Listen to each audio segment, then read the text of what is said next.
बिस्मिल्लाहिर्रहमानिर्रहीम अस्सलामु अलैकुम वरहमतुल्लाह। उम्मीद करता हूँ कि आप लोग ठीक होंगे। अल्लाह आपको अपनी हिफाजत में रखे, आमीन।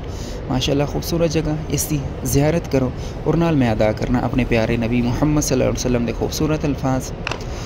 रसूलुल्लाह सल्लल्लाहु अलैहि वसल्लम ने फरमाया, जो शख्स शब कदर ईमान के साथ महज सवाब व आखिरत के लिए ज़िक्र व इबादत में गुजारे, उसके गुज़िश्ता गुनाह बख्श दिए जाते हैं।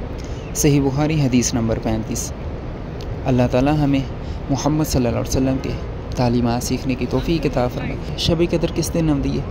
आह दिन के जो रमज़ान का आखिरी अशरा है ना, ये तलाश करनी चाहिए।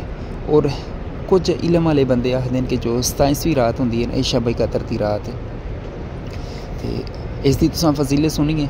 इस रात का यानी कि इतना ज़्यादा मकाम, इस रात का इतना मकाम है कि अगर जिस इबादत की थी उससे तमाम गुनाह बख्श दिते जाते हैं। अल्लाह ताला से मुहम्मद सल्लल्लाहु अलैहि वसल्लम के रास्ते पर चलने की तौफीक अता फरमाए। और मैंने जिन्ना दवावां वास्ते आखे अल्लाह ताला उन्होंने मदद फरमाए। अल्लाह ताला यानी कि वो जो भी ख्वाहिश करते हैं अल्लाह ताला उन्होंने मदद फरमाए, वो ख्वाहिश पूरी करें। अगर कोई बीमार है तो उन्हें आखे कि दुआ करो, अल्लाह ताला उन्हें सेहत अता फरमाए। जो तंग दस्त ने अल्लाह ताला उन्होंने मदद फरमाए। ठीक हो गया, इंशाल्लाह मिलेंगे एक नई वीडियो। अगर वीडियो चंगी लगे तो लाजमी चैनल सब्सक्राइब करो और वीडियो आगे शेयर कर दियो। अल्लाह खैर करे।